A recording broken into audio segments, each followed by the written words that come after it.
In this computer. अच्छा जी, V lookup हमने सीखा, वी लुकअप का सिंटैक्स क्या होता है, लॉजिक क्या है, किसको क्या कहते हैं, table array, column index number क्या होता है, और एक रिपोर्ट भी छोटी सी बना के देखी। अब हम इसको मजीद डायनामिक करने जा रहे हैं। मैं ये चाहता हूँ कि मेरे पास वी लुकअप के जरिए कंट्री भी आ जाए, ऑर्डर डेट भी आ जाए, सेल्स पर्सन, प्रोडक्ट का नाम, यूनिट प्राइस, क्वांटिटी, सब का सब आ जाए मेरे पास, मगर मुझे सिर्फ और सिर्फ यहाँ फॉर्मूला लगाना पड़े, यहाँ पे बस। ठीक है, तो अब उसको डायनेमिक कैसे करते हैं? सबसे पहले कोशिश किया करेंगे कॉलम नंबर एक दफा टाइप करने पर। ये कॉलम नंबर 1 है, ऑर्डर आईडी, यहीं से कॉलम नंबर शुरू होता है ना, तो कॉलम नंबर 2। अच्छा, ये कहाँ से आ रहे हैं कॉलम नंबर? बेसिकली वो यहाँ से काउंटिंग हो रही है ना, हमारा जो कॉलम नंबर की जो काउंटिंग है वो यहाँ से शुरू होती है कि कॉलम नंबर 1 ये है, 2 ये है, 3 ये है। ठीक है, तो इसी हिसाब से मैंने कॉलम की हेडिंग वहाँ कॉपी पेस्ट की हुई है। कंट्री कंट्री कंट्री का कॉलम 2 है, ऑर्डर डेट का कॉलम 3 है। और इसको मैं आगे ड्रैग कैसे करते हैं कि इसको सेलेक्ट कर लेते हैं और राइट साइड पे जब राइट बॉटम पे प्लस का साइन आता है तो इसको ड्रैग करके आगे ले जाते हैं। तो ये क्या होता है, आगे जो आपका सीक्वेंस है वो कैरी ऑन हो जाता है।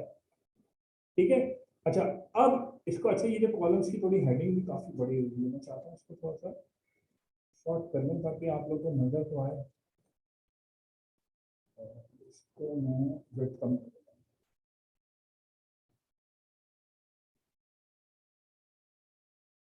अच्छा जी, यहाँ पर कॉलम की कुछ विड्थ सही कर रहा हूँ मैं, कि सारे कॉलम्स को सिलेक्ट कर रहा हूँ और इसको डबल क्लिक कर रहा हूँ ताकि ये मेरी विड्थ थोड़ी बेहतर हो जाए।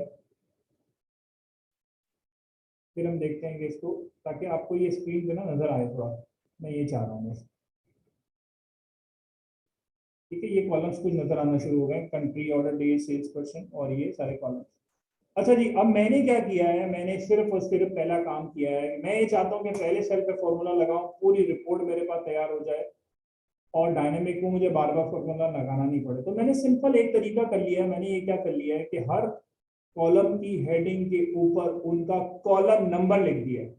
अब मैं कॉलम इंडेक्स नंबर की जगह कॉलम नंबर नहीं दूंगा, मैं कॉलम नंबर का रेफरेंस दूंगा जहां पे कॉलम नंबर लिखा हुआ है। मिसाल के तौर पे मुझे कंट्री कॉलम नंबर 2 पे है ना, जब मुझसे वो कॉलम इंडेक्स नंबर पूछेगा तो मैं 2 टाइप नहीं करूंगा वहां पे, मैं बोलूंगा यहाँ जाओ, इस सेल के ऊपर जाओ, सेल नंबर B3 में जाओ, कॉलम बी रो नंबर 3 पे जाओ, वहां आपको रो नंबर 2 मिल जाएगा। तो मैं जहां पे वो कॉलम इंडेक्स नंबर मुझसे पूछेगा ना, सिंपली मैं क्या करूंगा, मैं उसको रेफरेंस दे दूंगा। मैं बोलूंगा, अगर कंट्री वाले में है तो मैं उसको बोलूंगा जाओ B3 में जाओ, अगर ऑर्डर डेट में तो C3 में जाओ, अगर सेल्स पर्सन है तो उसका कॉलम नंबर 4 है तो D3 में जाओ, कॉलम डी और रॉ नंबर 3। इसका मतलब ये है कि रॉ नंबर 3 बार बार कॉमन हो रही है, ये ध्यान में रखिएगा, रॉ नंबर 3 बार बार कॉमन हो रही है। मैं जब भी कॉलम इंडेक्स नंबर पूछेगा तो मैं उसको ये बोलूंगा कि भाई, बल्कि मैं एक ही दफा दूंगा, मैं आप समझाने के लिए बता रहा हूँ कि मैं उसको कॉलम इंडेक्स नंबर बोलूंगा, B3 में चले जाओ, C3 में, D3 में, E3 में, F3 में, G3, 3 कॉमन आ रहा है ना, कॉमन को लॉक कर देते हैं हमारी जबान में, सिर्फ लॉकिंग उस चीज की होती है जहां पे कॉमन सेल हो। अब मैंने क्या किया, वीलुकअप ओपन किया, मैंने कहा था कि ऑर्डर आईडी यूनिक है, और ऑर्डर आईडी में मैंने कहा था कॉलम लॉक होगा, कॉलम ए यूनिक है ना, A5 में डेटा है, A6 में डेटा है, A7 में डेटा है, A8, तो कॉलम यूनिक है। तो मैंने वी लुकअप लिखा, सेल का लुकअप वैल्यू दी और इसको सेलेक्ट किया, A5 को एक दफा F4 प्रेस किया, दूसरी दफा, तीसरी दफा, एक कॉलम लॉक हो गया, कॉलम ए लॉक हो गया। देन मैंने कॉमा प्रेस किया। टेबल एरे क्या होता है, table array complete source data होता है। तो मैं डाटा पे गया, कंप्लीट सोर्स डेटा सेलेक्ट किया और इसको F4 से लॉक कर दिया और देन कॉमा प्रेस किया। अब मुझसे पूछ रहा है कॉलम इंडेक्स नंबर पूछ रहा है ना, अब मैं कॉलम नंबर इंडेक्स नंबर 2 नहीं दूंगा, मैं बोलूंगा जाओ यहां से उठा लो। मैंने इस पे सेलेक्ट किया, क्या सेलेक्ट किया मैंने, B3 पे क्लिक कर दिया मैंने, तो उसका रेफरेंस आ गया B3। मगर B3 में भी कॉमन क्या है, रॉ नंबर 3, तो इसका मतलब मुझे 2 दफा F4 प्रेस करना पड़ेगा जब रॉ लॉक होती है। एक दफा F4 प्रेस किया, दोनों लॉक हो गए, दूसरी दफा किया, रॉ लॉक हो गई, जिसके पीछे डॉलर होता है वो लॉक होता है, रॉ नंबर 3 लॉक हो गई है। और मुझे यही करना था, रॉ को लॉक करना था, B3 C3 D3, उसमें जो 3 जो रॉ नंबर 3 है वो कॉमन है, मैंने लॉक कर दिया, देन कॉमा प्रेस किया। टेबल एरर और पूछ रहा है कि फॉल्स है या ट्रू, मैं इसको फॉल्स पे क्लिक किया या टाइप किया, ब्रैकेट क्लोज कर दिया। अब ये आपके पास डायनामिक फॉर्मूला हो गया है। आप कंट्रोल सी से कॉपी करें और इसका तरीका, अच्छा ये भी एक तरीका है, इसका तरीका समझे कि ये डायनामिक रिपोर्ट में ड्रैगिंग कैसे करते हैं, किस तरीके से हम कॉपी पेस्ट करते हैं फॉर्मूले को। मैंने फॉर्मूला डायनामिक बना लिया, अब मुझे नीचे तक अप्लाई करना है। कंट्रोल सी से कॉपी करूंगा, सबसे पहले राइट पे कॉपी करूंगा, ये एक तरीका है इसका। कंट्रोल वी करा मैंने, अब मेरे पास देखिए कंट्री भी आ गई, ऑर्डर डेट भी आ गई, सेल्स पर्सन भी आ गया, प्रोडक्ट भी आ गई, यूनिट प्राइस भी आ गई, क्वांटिटी भी आ गई, अमाउंट भी आ गई, फॉर्मूला डायनामिक होने की वजह से। तो मैंने पहले फॉर्मूले को कॉपी, पहले डायनामिक बनाया, कॉपी किया और फिर दूसरे सेल्स राइट साइड पे पहले तो पेस्ट कर दिया, कंट्रोल बी करके कॉपी, कंट्रोल सी और कंट्रोल बी करके। अब मैंने क्या करना है, नीचे तक अप्लाई करना है।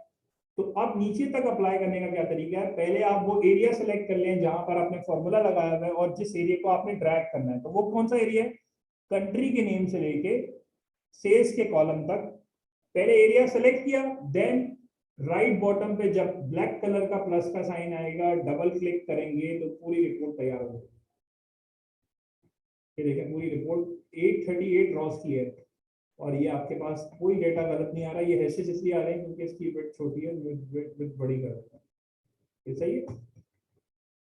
और इसको भी थोड़ी विड्थ बड़ी कर देता है, इसका मतलब रिपोर्ट मेरी डायनेमिक हो गई। सिर्फ ऑर्डर डेट में फॉर्मेट में मसला है, वो मैं कर देता हूँ, फॉर्मेट का कोई इशू नहीं है, वो डेट का फॉर्मेट है। कॉलम सी पे क्लिक किया, इसको शॉर्ट डेट ले लेते हैं इसकी, सही, ये डेट आपकी सेलेक्ट हो गई। अच्छा ये नहीं, इस तरीके से यहाँ से पूरी पहले शॉर्ट डेट सेलेक्ट कर लेते हैं इसको। फॉर्मेट का मसला है, वो मसला नहीं है कोई इतना बड़ा इशू, ठीक है। तो ये मेरी डायनेमिक रिपोर्ट बन गई है। तो मुझे ये थोड़ा सा, सबसे पहला स्टेप होता है आप फॉर्मूले को समझें कि उसका ऑब्जेक्टिव क्या है, उसका सिंटैक्स क्या है, उसकी लिमिटेशन क्या है। और पहले सिंपल आना चाहिए, पहले वी लुकअप सिंपल लगा लें, पहले सिंपल सीख लें, सिंपल की प्रैक्टिस कर लें। लॉकिंग वक्त के साथ आती है, ये एक्सपीरियंस के साथ आती है, कहाँ रॉ लॉक करनी है, कहाँ कॉलम लॉक करना है, डायनेमिक कैसे किया जा सकता है। मगर पहले वी लुकअप तो आए, पहले उसका सिंटैक्स तो पता हो, उसकी लिमिटेशन तो पढ़ाओ, उसके ऑब्जेक्टिव तो पता हो। तो पहले ये सारी चीजें आती हैं, फिर जो डायनामिक, अब जैसे मैं सम इफ कराऊंगा उसमें, इसमें भी उसी तरीके से डायनामिक रिपोर्ट्स बनेंगी, ठीक है, समरीज बन रही होंगी। और सम इफ या फिर पाइवट टेबल, दोनों से रिपोर्ट सेम ही बन रही होती है।